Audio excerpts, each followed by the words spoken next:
We're going to go ahead and get started here.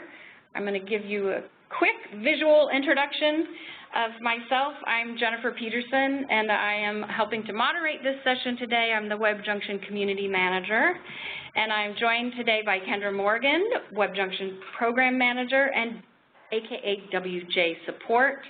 So those are the faces behind the production team today, and we are thrilled to have all of you here as a part of this session with our special guests today, Paul Signorelli and Maurice Coleman. Just a quick introduction because I know they have a lot to share. Paul has more than 20 years of experience in libraries as a writer, trainer, and consultant with a focus on workplace learning and performance. He served as Director of Volunteer Services and Staff Training for the San Francisco Public Library System. He is a writer, trainer. He's involved in the e-learning guild Learning Solution magazine and as well as American Libraries. And he's working on a book with co-writer and fellow ALA Learning Roundtable blogger Lori Reed on a book about trainers. And you can look for that to come in May of 2011.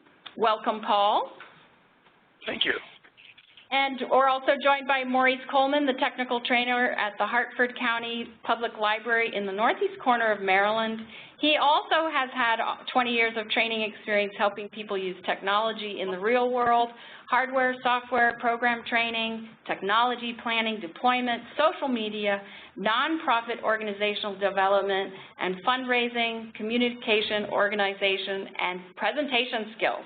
So we are thrilled to have both of you here today, and I'm going to pass the ball on over to Maurice, and he's going to get us started. Thank you all for joining us.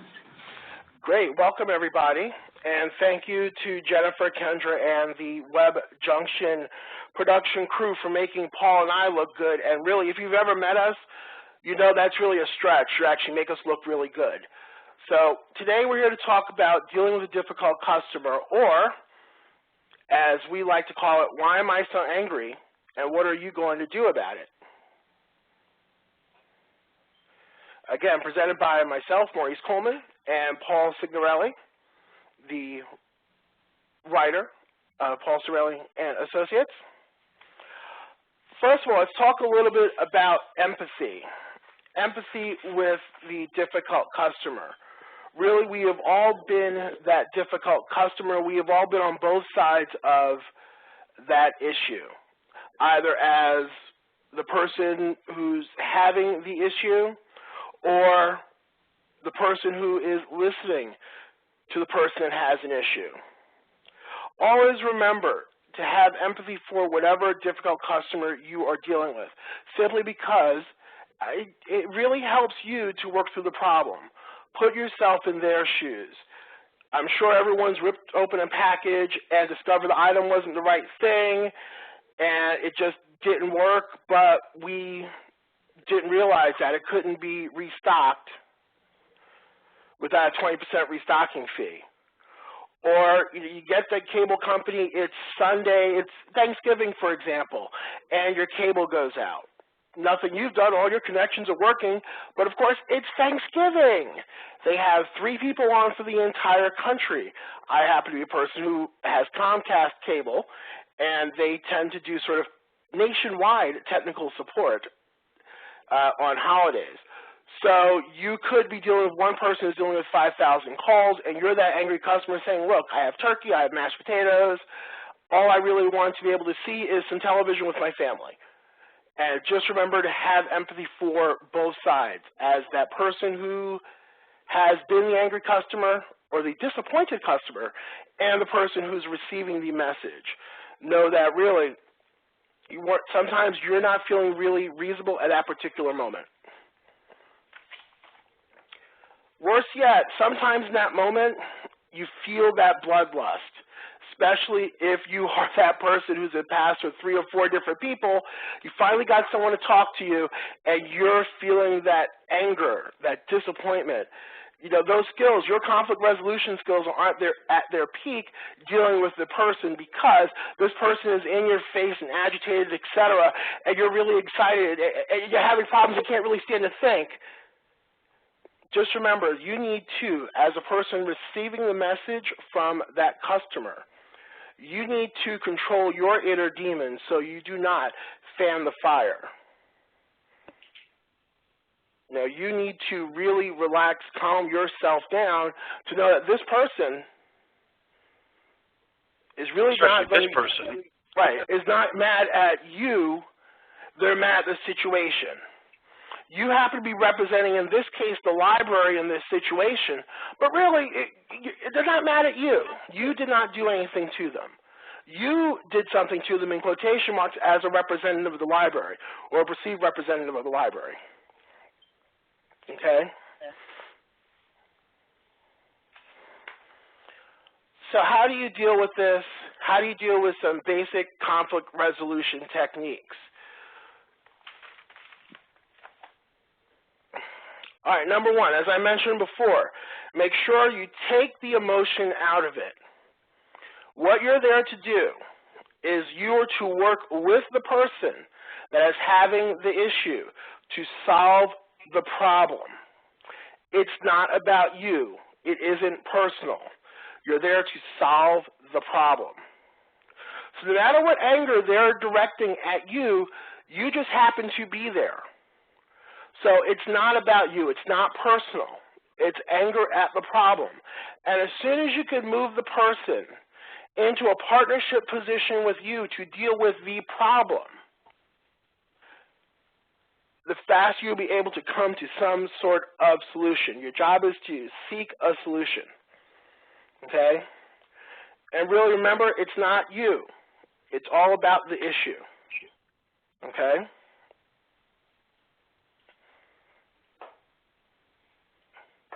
And I see that we perhaps have some echoing going on. I apologize, folks. This is a brand new headset, and I'm getting over a cold, so maybe I thought the echo was just in my head. I hope that this sounds better. Well, Reese, we're supposed to be dealing with other people that have voices and echoes in their heads today, not ourselves. No, that's later on in the workshop. Actually, the folks with the echoes in their heads. All right, I do hope that sounds better. Jennifer, please tell me if I sound better or if I'm continuing to echo.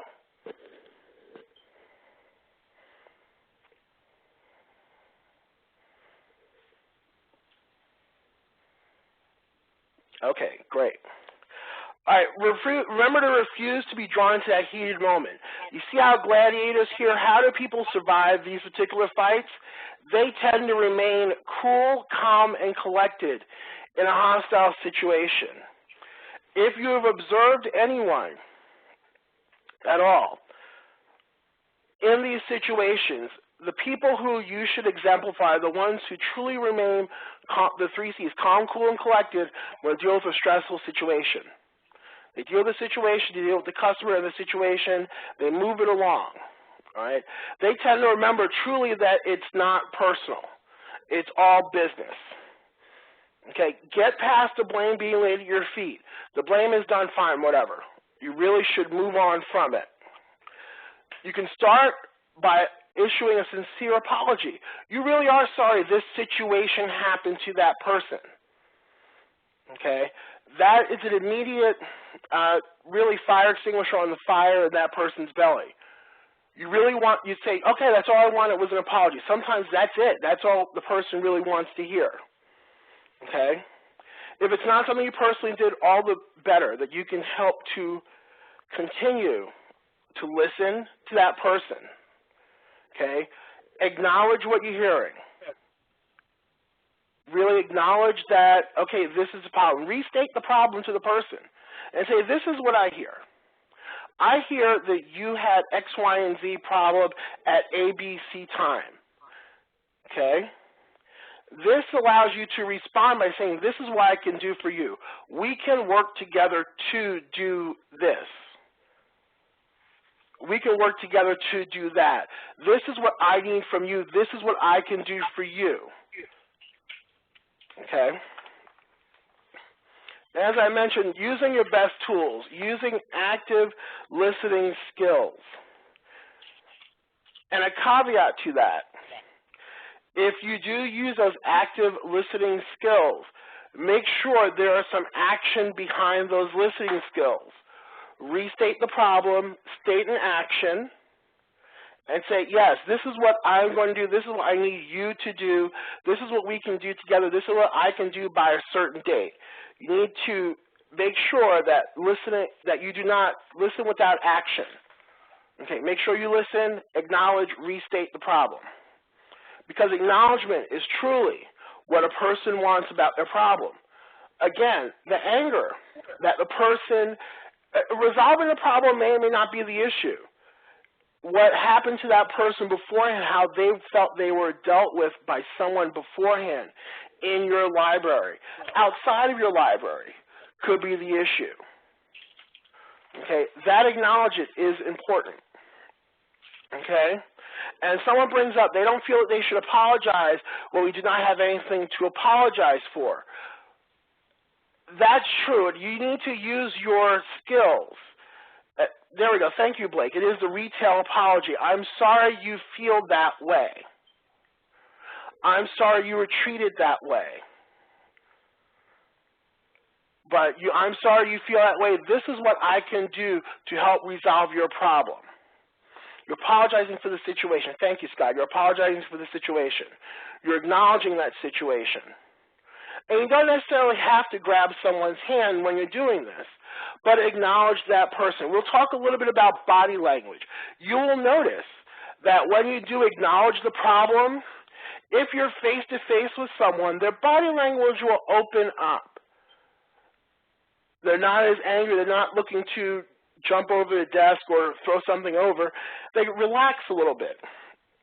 What that means is their problem has been acknowledged, and someone they have confidence in will help them rectify the situation. Okay?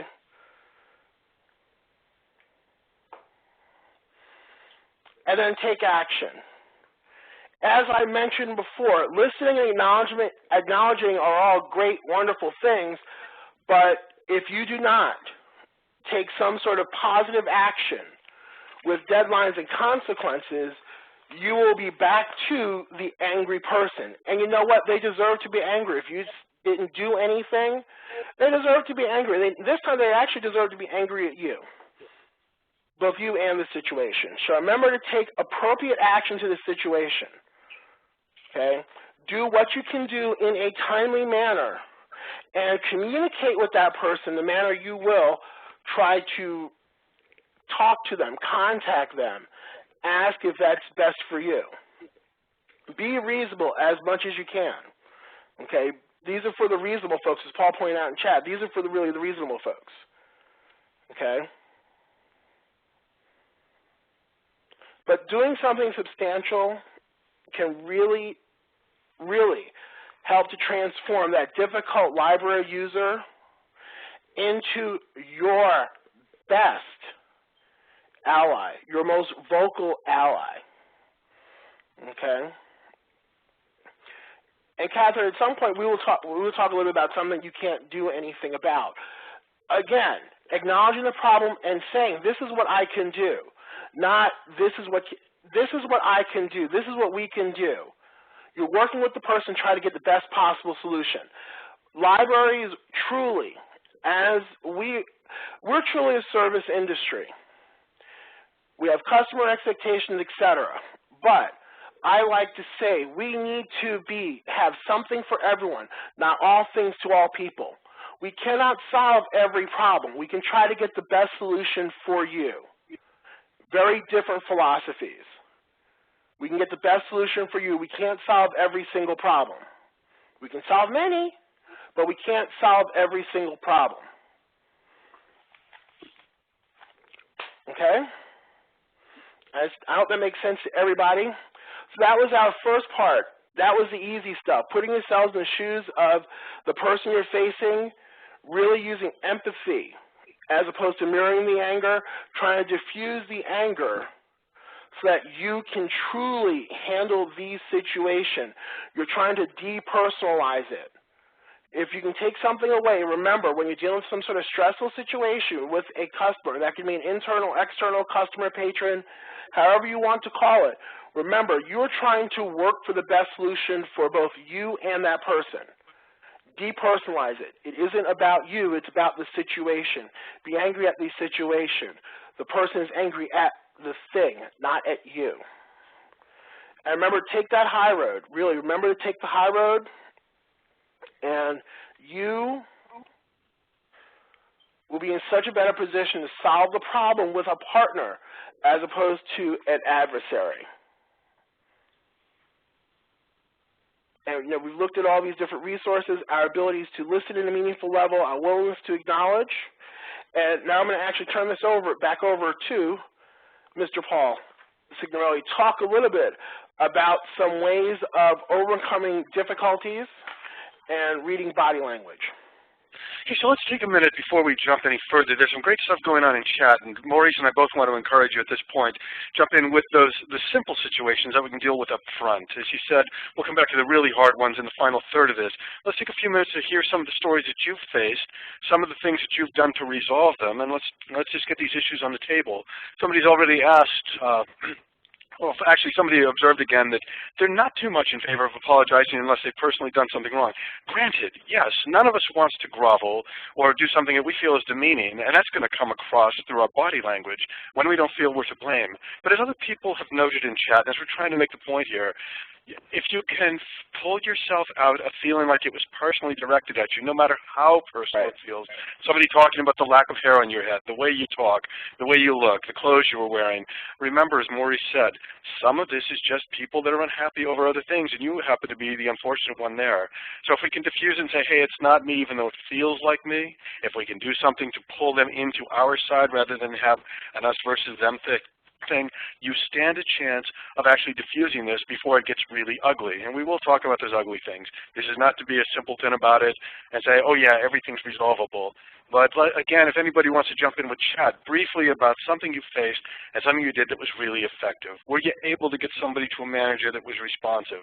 Were you able to make a connection that other people hadn't made? Were you able to see beyond some of the stereotypes that you may have had about somebody based on what your colleagues had said, like, oh, here comes that problem person again, and you saw the person as an opportunity rather than as a challenge. Right. Any comments at that level? I'm looking in chat at Alicia Thomas talking about the woman who yelled at her for a communication error, that you couldn't get in a word, and she yelled at you and walked out. Alicia, can you say, did that person ever come back to your library, to your service desk, and how were they the next time they came in? It's very possible that they just had a really poo day, yelled at you, got it out of their system, and we're done. Now, again, that's really where not taking it personally really comes in. Do not take it to heart. It isn't always about you. That person just needed to vent. Also, if you're in one of these situations that somebody just described where they were trying to help somebody with software and they couldn't install the software, there was absolutely nothing wrong with saying, yeah, I have that problem too. Let's see what we can do to solve it. Right. If you're in a large institution and you have a great IT department, some of those people may be willing to come downstairs if you're in the same building they are and resolve it. Think of the statement that makes to people. You're responding. You're helping them rather than saying, oh, no, you're all wrong. It's the you're all wrong sort of thing that we fall into when we get annoyed, and I think that helps to escalate. Right. And thank you, Michelle, for bringing up this point about, you have customers who have hundreds of dollars of fines, and again, you say, look, within our rules and guidelines as an organization, library, et cetera, this is what we can do for you. This is what I can offer you. Offer choices to people. Diane has just said that she's got an accent apparently that's unacceptable to some patrons. And my first reaction, which I, of course, would never say to somebody in a library across the desk is, geez, that's too bad that you don't understand accents because it's part of the beauty of our language. But, acknowledging for yourself that the accent is perfectly okay, that's not something that you're going to change. If you have the strength inside to say, yeah, that's part of me, and somehow turn it around and say, oh, I'm really sorry that you're having a little trouble. Let me see what I can do better, or something that helps diffuse that. You walk away feeling okay, and maybe you've helped to educate somebody. That's just the trainer in all of us looking to be trainers that make the world a little better and our institutions a little better. Right. And Annie asks, what if it is personal? well, then that's when you start leaning on your fellow staff members. You can simply excuse yourself from the situation and say, Mr. Jones, Mrs. Jones, I think you would best be served by another member of our staff. In our case, you say, well, call your supervisor. That's your supervisor's paid for to handle these people. And you can pass them on to another staff member who can better assist them. Blake has said something in here also about calling IT in front of a patron, even if Blake knows that they're not going to be able to solve it and that they don't always believe him when he tells them that he has something that won't work. Well, there is another part of what we're talking again today. Difficult people aren't necessarily the people outside of the organization. Sometimes they are colleagues, and as a colleague that I adore, Pat Wagner out of Denver, says, sometimes we have to understand who the toxic people are inside, and sometimes we even have to recognize that awful moment when we become toxic. But you can't bow to that. I like what Blake said. Call even if you know it's not going to be a moment that gives you help, because if you make enough of those calls and if you talk at a non-emotional level within your institution, you have a chance of step-by-step trying to make a change. When we throw in the towel, we give up all hope. April talks a bit about a customer who's a repeat difficult customer, and maybe that's a situation sometimes that you need to get, possibly, we'll talk about this a little later, social services involved, other community agencies involved. It may not just be you and your organization. If this person's always like this may be the tip of the iceberg of a much larger, deeper issue. And Bobby makes the same point in chat when she says that sometimes patrons have fixed their frustration on you, and when you pass them on to another person, it might help solve the problem because it's just a different voice. That really helps. Yep, it really does. So, if we're going to stay on schedule here, we should probably move into the next part of this, but let's keep those chat comments coming. Right. And Maurice and I, with the help of our wonderful producers, will do our best to come back to some of those in a final chunk of time where we've left it strictly for Q&A. Right, and thank you all very much. This is a great thing with 411 people. It's a really very nice, lively chat. Yes. So, moving on to some resources here. As we dive a little deeper into the challenges of resolving conflict, it helps us a little bit before we jump into the worst of them to lay some additional groundwork. Part of what we need to recognize is when we're trying to deal with a difficult situation that it's all about change management or change facilitation. And for me, the only difference between that is the terminology. Management sounds like I'm trying to make somebody else do something, where change facilitation suggests that I'm part of a process of helping other people to find a solution. And I think that really helps a lot. The book that you see on the right there on the screen, Chip and Dan Heath's new book, Switch, How to Change Things When Change is Hard, really gets to the heart of it. The gist of the book is a suggestion that we can only do so much by trying to resolve problems and create change through rational, logical approaches. Sometimes it just goes nutty and emotional. They maintain that change occurs when we appeal to emotions in easy-to-understand ways. I love them because their writing shows that they're firm believers in seeking small changes that are easy to grasp and implement. It's those small moments that make the difference. We're not going to try to scale Mount Fuji in a single leap, although I wish I could. We're going to start down there at the snack bar at the very base of the mountain, figure out what we're going to do to get ourselves up that mountain a little bit, and if we're successful with our other teammates, we're going to get something that substantially helps. A book that a colleague out of Denver Public, Sandra Smith, really loves is the one you see up here, Crucial Conversations. It's tools for talking when stakes are high. What she found it to be extremely helpful in is that it offers guidance as it explores situations where we become wrapped up in those emotional moments that just drive us all nutty. The writers, Carrie Patterson, Joseph Grenny, it's Ron McKillen and Al Switzler, they lead us through a series of chapters and topics, including the idea that we need to start from the heart. Let's not forget that there is a human inside all of us, and there's probably a human inside the most difficult of those people we're looking at. We need to learn to look. We need to find ways to make those conversations safe. And also, we have to use the persuasive skills, the skills that we've developed from all the great customer service that we give, rather than taking the abrasiveness and rather than blowing up and turning those conversations into things that are not so good. We want to go for nice results. Another tool that we can all draw from is the whole concept of body language and spotting what a person's unspoken language says to us, as well as the words they're saying. Joe Navarro, who's an ex-FBI agent, don't we wish we all had him on our staff, he's done this wonderful book you see up on the screen. It concentrates on how we communicate with body language. He talks about our stance. He talks about our gestures. We look at our facial expressions and much more. He incorporates a series of wonderful black and white photographs into the book to make us think, what does that stance tell us? What does that trigger in us? And conversely, what does our stance, what does our body language, what does our raised brow or anything else that we've got on our sometimes not so poker-faced faces, what does that say to the person that we're trying to work with? If we reveal too much that is negative, of course, we're just contributing to it without even thinking about it. So we're going to look here at a few different slides. Navarro uses black and white shots. The book obviously is copyrighted, so we didn't take the shots right out of his book. Maurice and I went to Flickr and went for Creative Commons stuff where we could actually do this without hitting up against any copyright things. But the next several slides, we're going to look at some body language and start at a broad level, then hone in on it. Let's just take a minute through the chats, look at the image, put what you think this suggests to you. That first little image that pops up there, that child.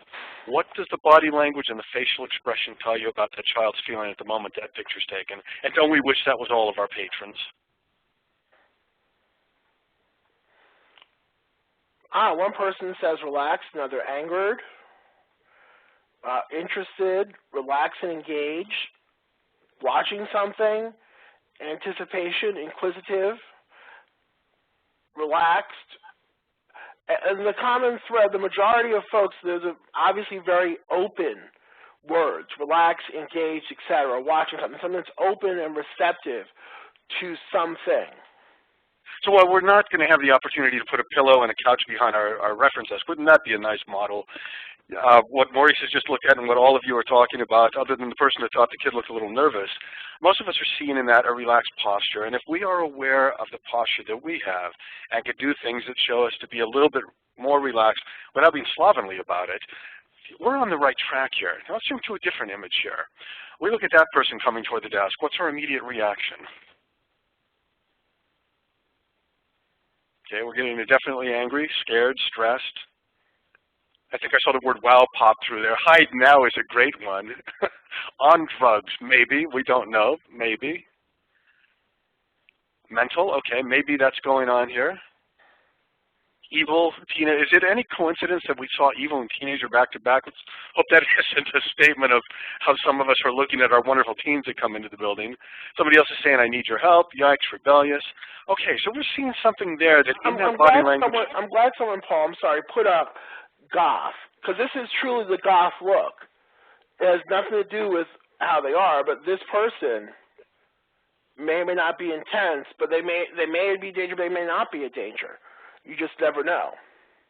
And you know, it takes me back to a wonderful colleague that I knew at San Francisco Public. She came into work every day. She was tall, she looked pretty muscular, and she had streamers in her hair every day. And the first reaction from a lot of people was run for the hills. But you know, she was one of the warmest, best, customer-oriented people in that whole institution. And as much as this particular person with that look on the face and the shadow around the eyes, that hair hanging down, may set us on edge. It could be that by the time the person gets to the desk, that was a fleeting look rather than a look of what's underneath it all. So as much as we do want to see the warning signs that are coming, we also need to think about what's behind that and how can we turn that to our advantage when it comes. Let's jump to another one here. Thanks, Maurice. That's trying to jump to another one. So now we see this person. What are we perceiving from that look if that person's sitting at a table in our library? I've seen lots of bored, depressed, tired, annoyed, daydreaming. That's, you know, daydreaming was what I first saw. It's interesting how all of us are getting different looks here. See, I think this person is reading a computer screen, because this is what I know I look like, reading a computer screen. You know, I wish I looked like that when I was reading a computer screen. I'm engaged with that information in front of me. My face is usually blank, and I'm engaged with the information. So I'm not seeing anybody in the chat say that they feel threatened by this. Now let's twist that one a little bit. And we've got the same guy. What would your perception of him be if that look were focused straight on you while you were at a service desk rather than that person looking outside a window or looking away from you? Okay, there we go. So creepy, creeped out, stalker, calling the cops, uncomfortable. It's an interesting thing how there is no absolute on this body language stuff. Part of it's what we see, part of it is where the person is and how they are interacting with us, if at all. Let's jump to one more on this slide before we start honing in a little bit on more focused things. The teenager or young adult who's on our extreme left in the lower corner there with the cell phone and the cigarettes. What is the stance? What is the the whole feeling that we get from that person at a glance tell us? Seem not attentive, social teenager, multitasker, oblivious, cancer, there's a strong one. Annoying, uptight, busy and distracted, self-confident. Look at the differences between our perceptions there. Distracted or self-confident. Self-absorbed or comfortable in her own world. Lunch break. Yes, let's go to lunch, Maurice. We'll be right back. Relax. No smoking. Yes, no smoking in the library. Thank God she's outside our building and obviously 20 feet away from our doors so that she's not getting across what we're going for. Just waiting for a bus. And look at all these different responses to each of these different things. Keep that in mind when you're dealing with someone across the desk from you or across from you, that they have such a wide range. You may think, oh, wow, I have this great poker face. They may be looking at you saying, wow, you're really mad about something. What's wrong? Yeah. And if you're feeling, for lack of anything better, if you're feeling bad vibes, let's be California about this just for a second, it's not a bad idea to turn to a colleague and say, hey, that one's kind of, causing me to feel this way. What's your take on it? And if the other person is comfortable with what they're perceiving there, step back a little bit if you've got that luxury. And some of you are sitting in libraries where it may just be you at the desk and there may not be anybody else nearby, so you're going to have to deal with it at one level or another. But remember, a theme that we're trying to get through on all this is you're never totally alone. If you've got help there, take advantage of the feelings you're getting, the situations that have helped you to deal with these experiences, and jump into them. Now let's focus on the details. This is a person that we're looking at. Focus first on the eyes, then go down to the hands, look a little bit at the mouth, and look at the body language. What are each of those details suggesting to you?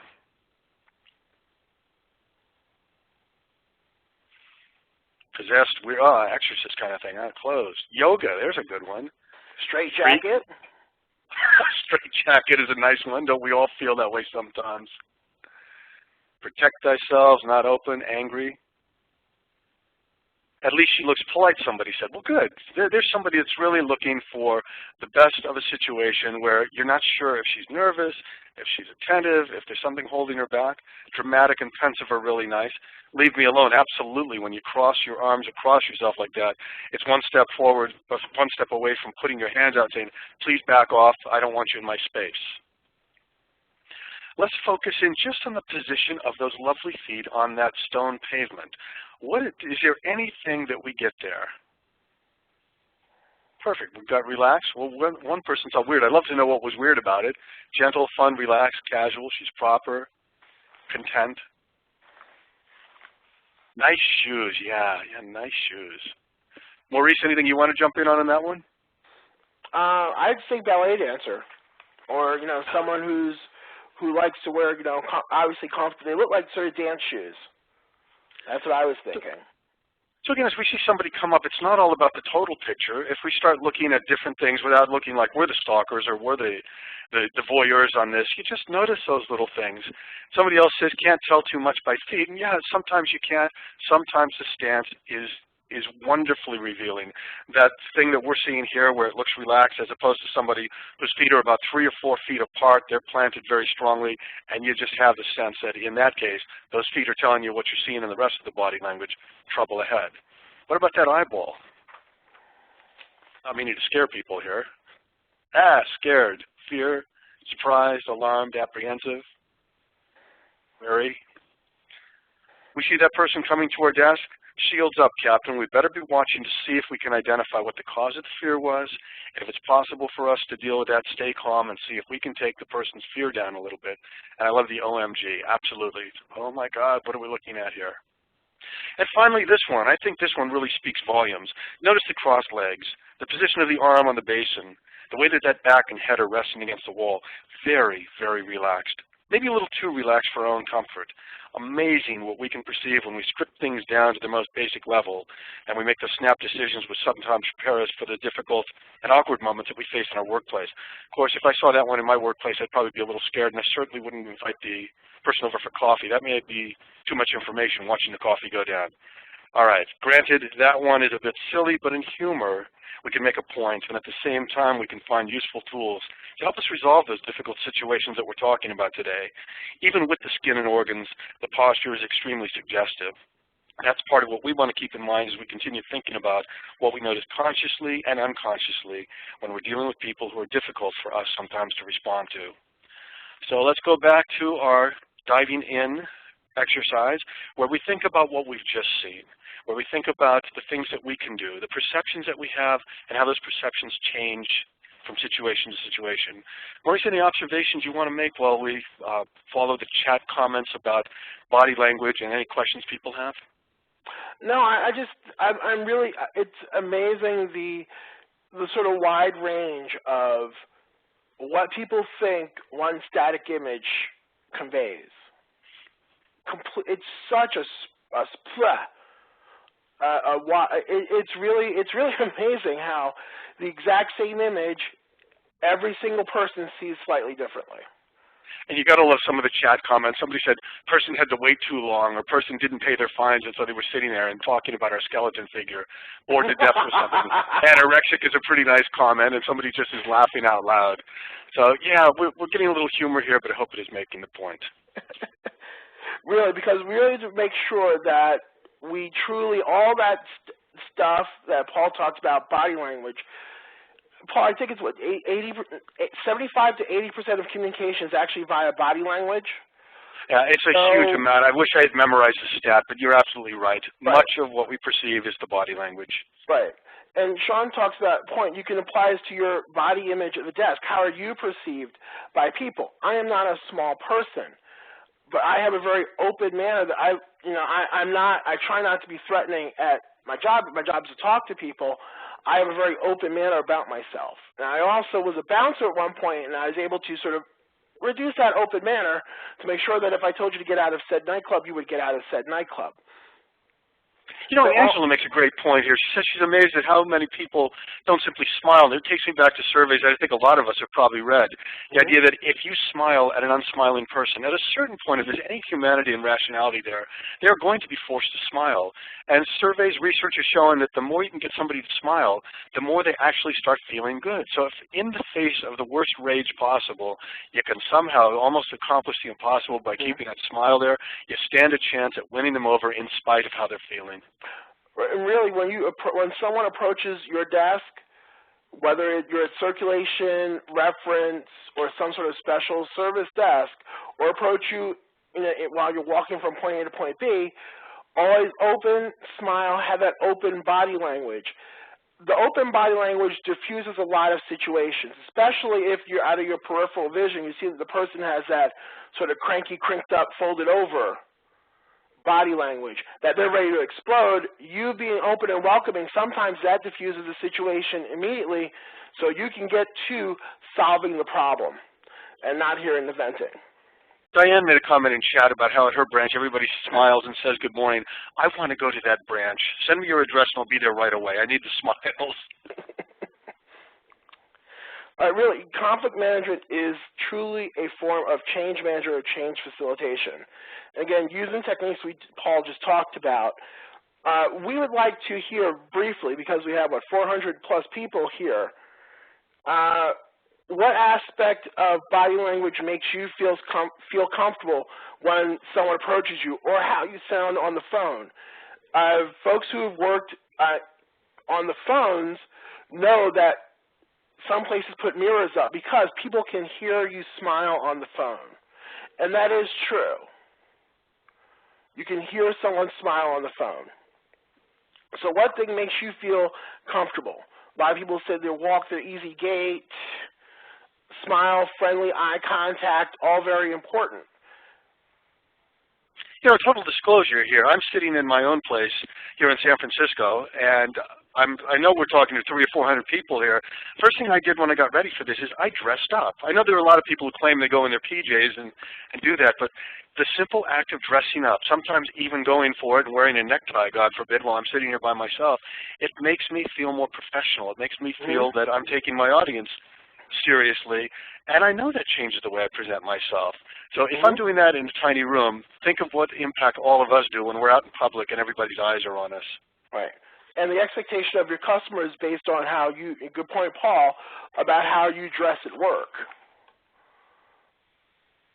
You know, some can deal with more relaxed. It depends on your library and or your particular library, your library system, those standards that you all have. Now let's move on. Thank you all again for your conversation and talk in chat. Let's talk a little bit about the difficult customers. Remember what Paul just went through, that exercise of the assumptions. Do not assume that this person is nutsy cuckoo. Assume nothing about the person. Everyone should be equal in your eyes as you approach them, as you talk to them. When you talk to them, it's very possible that they have some issues that you cannot solve at the library. Remember, something for everyone, not all things for all people. And someone's right, he may be your next benefactor. Do not assume by someone's look, whether it's disheveled, full long beard, you know, the common race, creed, color, anything else, ability or not, however they look, walk, etc. Let nothing as much as possible cloud the way you deal with someone. Okay? A lot of times you'll be pleasantly surprised. Okay? Take your customers at face value, not the value of their face. And remember, you're probably not alone. Now, there are some folks, I've dealt with libraries before, that they are the only person in the library. For the most part, you usually have a colleague with you in the building. Okay, and if you're working near a colleague, or if you're the colleague of someone else, and you see someone and you can read your colleague's body language, you can go and sort of walk in the general area and ask if they need any assistance, etc., just to be a presence. Okay? If you have security, if you have some sort of security and you may or may not need assistance, call your security guard over, you know, or have a colleague call that person over. All right? Really and truly, you should not feel that you're alone. Also, when you're dealing with problem and stressful situations, remember to use your library rules when dealing with these situations. I'm sure every library has some sort of code of conduct, some such, expectations of customers. Okay? Maurice, at this point, you know, as you talk about policies, we've got a very strong chat going on where people are asking about what do you do with the person who comes up to the desk smelling. We talked about that a little in rehearsal yesterday. You want to tackle that right now? You can't. I mean, the fact that someone may not know they do, they may have just come from the gym. There's some homeless folks you may want to. This is part of you know, really you're not alone thing. Partnering with people outside of the library system, whether it's some social service agency for your city, town, county, etc. area, partnering with some other group or a nonprofit who, bringing the folks who have expertise identifying people's issues. Paul mentioned yesterday, we talked about this in our rehearsal, that San Francisco Public used to hand out shower cards as appropriate to customers. They can go to the mission and get a shower. You know, another good one who has expertise about it so that you don't make an inaccurate assumption about someone and further escalate the situation. Another good one is from Denver Public again, Sandra Smith. When I was visiting there at an ALA conference a couple years ago, we were talking about security in the building, and I noticed there was almost nobody that felt threatening like you see in a lot of large urban library systems. And I asked her and asked the security guards about it. Their feeling was there are no difficult customers. There are people that are troubled by troubled situations or troubled by their own situations. But what security does there is if somebody smells bad or if somebody's doing something else, they pull them aside and say, you know, we want you here, but here's how your behavior is going to have to change. Can we get a contract with you that you're going to do that? And so they would they would hand out the contracts, people would sign them, and it cut down the problem because nobody saw them as problem people. They saw them as people that just needed some guidance to bring them back into accord with what was going on in that library and with its standards. Very sweet way to handle it. Exactly. It's real. You're absolutely right, Paul. And what did that particular person do? They used the library's rules and structures and applied them. So they didn't say you are the problem. They worked on the problem is X, Y, and Z. Here's the content of our library. This is what we expect of you as a customer. And as long as you meet those expectations, you can feel free to come in.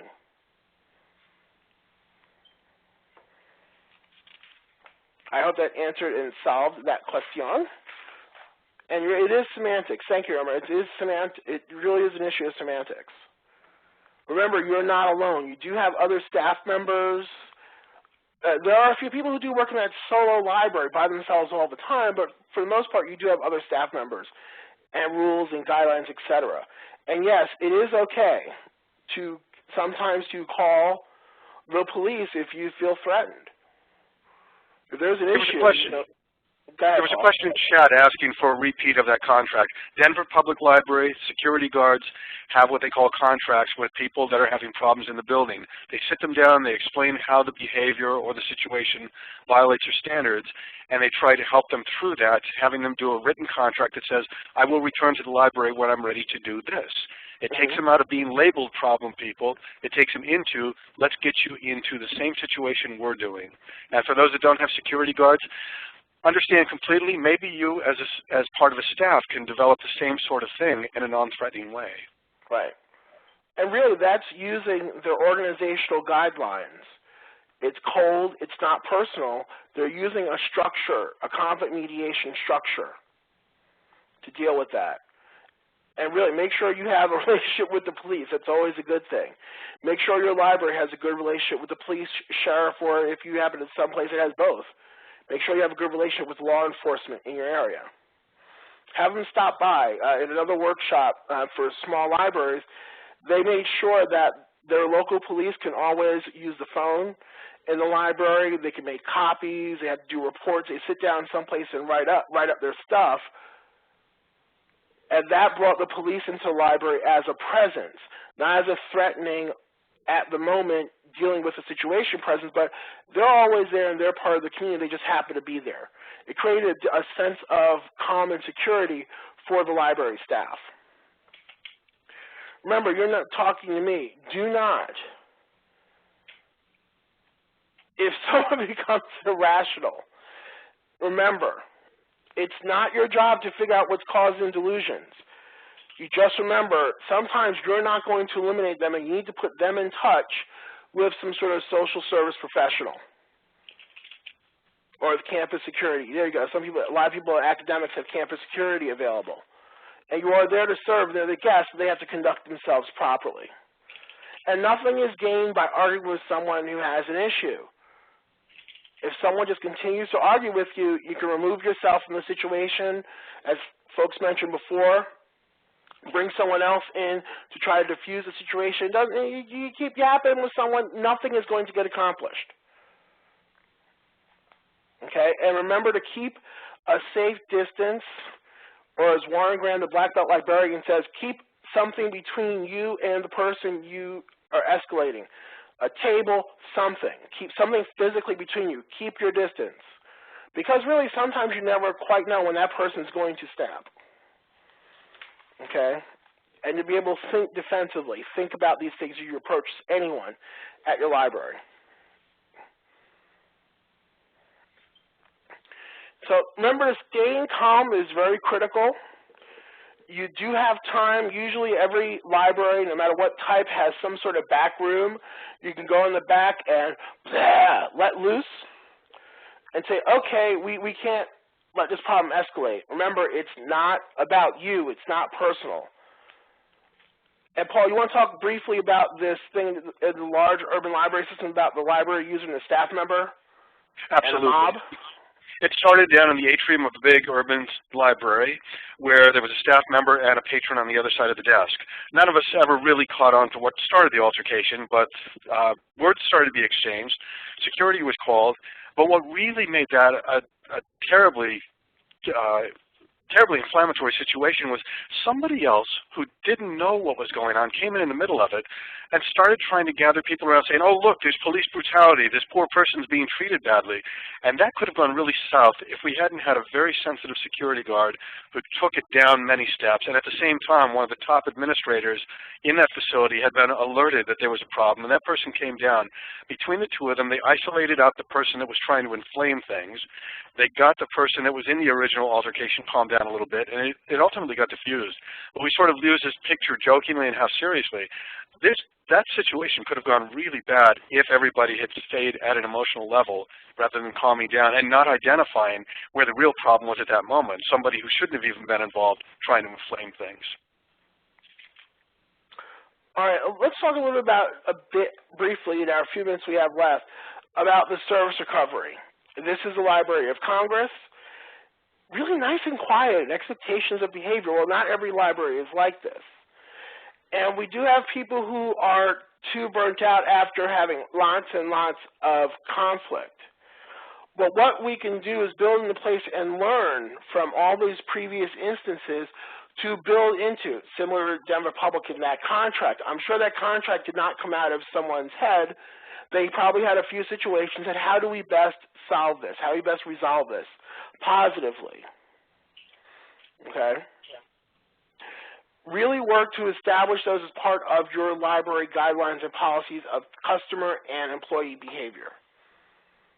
Do what you can do, okay? Make sure you try to prevent these situations as much as possible, diffuse them when they happen, and solve them to make sure they don't happen again.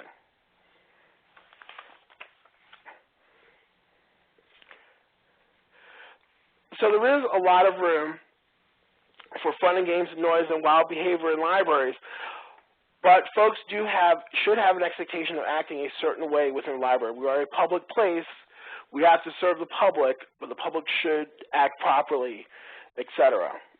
Remember to be as empathetic to folks' situation as possible. Treat every customer with the utmost respect and depersonalize those sticky situations. Really depersonalize them. Again, it's not about you, it's about solving the problem for the customer. And if you can't do that, that's okay. You can bring in a colleague, bring in someone else to help you or to pass that person off to, similar to a reference interview. Pass that person off to get them to the place they need to get to.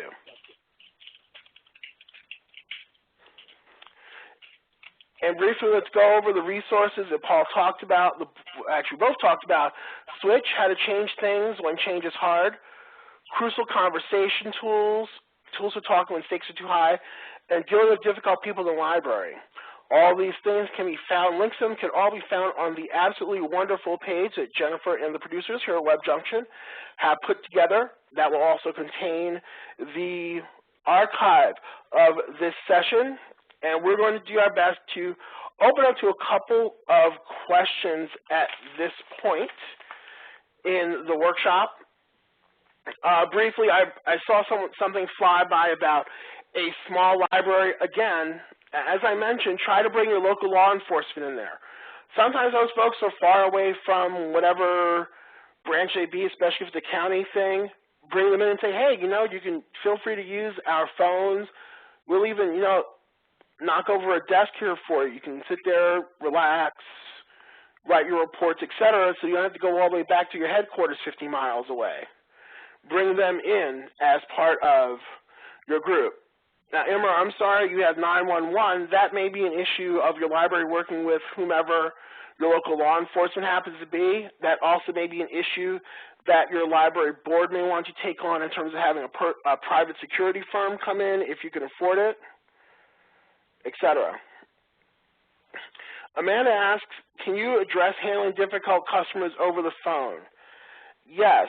A lot of these things, a lot of the tips are not just for face-to-face interactions, but for phone interactions too. You know, sometimes someone really just does need to vent on the phone, in person, etc. And sometimes if someone wants to, say, lecture, as Sarah asks on the phone, sometimes you say, can I put you on hold for a minute, please? I need to go help another customer.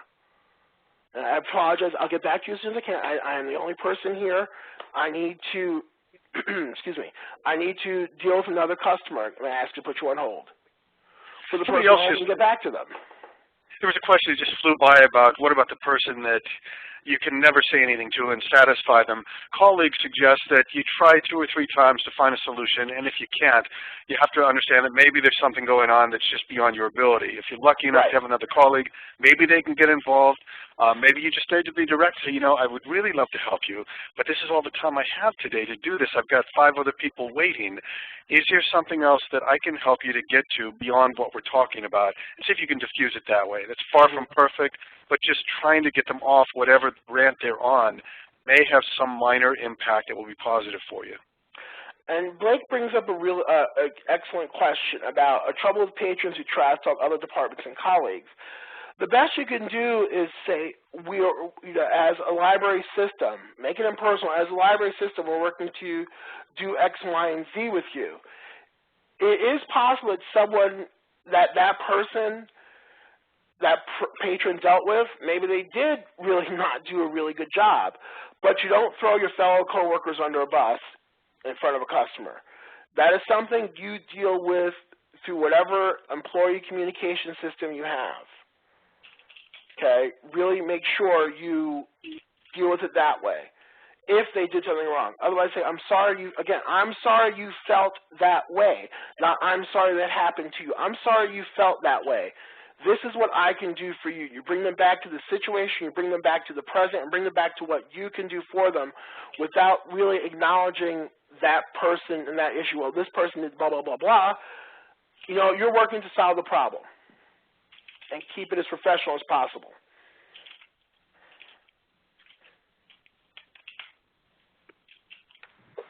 I'm going to go ahead and jump in here and thank you guys so much for all that you're presenting. I know that we've got a little bit of more time, and I wanted to address a couple of the things that I saw come through. One is that all of this conversation can continue. I actually really liked the question early on about giving out your name when a patron asks, and if there are policies around that, which brings up the issue of policies. And I know that policies constantly need to be revised depending on the changing services and the changing needs of our community. So I did post a number of policy links that are already on WebJunction, but we look to you all to continue to bring reference to those policies on to the rest of you, because some of you really do have some great tactics and strategies leveraging policies, partnerships, both with other staff in having maybe emergency words that you use. I remember myself backing out of a situation and coming to a colleague saying, oh, I need to take a phone call. Can you help this patron?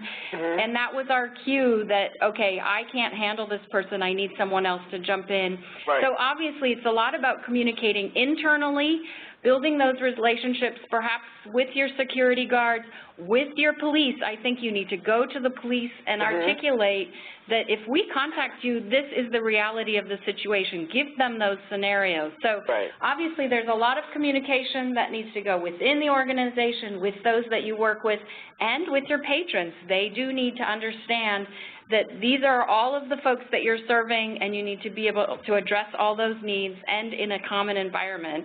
And I also love the conversations about how you deal with folks on phone conversations. I will mention that David Lee King has recorded a video about how to deal with folks in online situations. Obviously, we're dealing with difficult patrons in online environments. So there are a number of different ways that we're tackling this. We need to continue to share those. And those of you that said this should be offered again, I will let you know that we are going to be doing a 2-day online conference in December 1st and 2nd, and I'm going to just jump quickly focused on serving the 21st century patron. We're going to address lots of issues about customer service as well as changing needs of our community. So know that there are lots of additional resources that we can continue to surface with each other on WebJunction. I will follow up with all of you to share the link to the archive page, the link to that discussion where we can continue to support each other in our work. So again, thank you so much to Paul and Maurice. Your contribution here was excellent and obviously did a great job of bringing that discussion alive in chat. We'll post chat as well as part of the archive. So thank you to both of you. Thank you. And I would encourage people when the chat is posted, there were a lot of questions flying by. If you have resources or answers to certain questions, I saw one about the person with the hundreds of pennies coming into the branch and saying, show me your policy about accepting hundreds of pennies. If anyone, I have my own answer to that, but I will let someone else give a more diplomatic answer to that question. Excellent. Thank you, Paul, as well. Thank you. Thanks, wonderful Paul. being here. All and right. Please, again, the conversation continues on WebJunction. All right, thank you all, and have an excellent day. Thank you to Ann, our captioner. I know that these guys are fast talkers, so thanks for all your great work. And everyone have we were going slow day. today. Yeah, this was slow, Jennifer. You should hear us on one of our podcasts.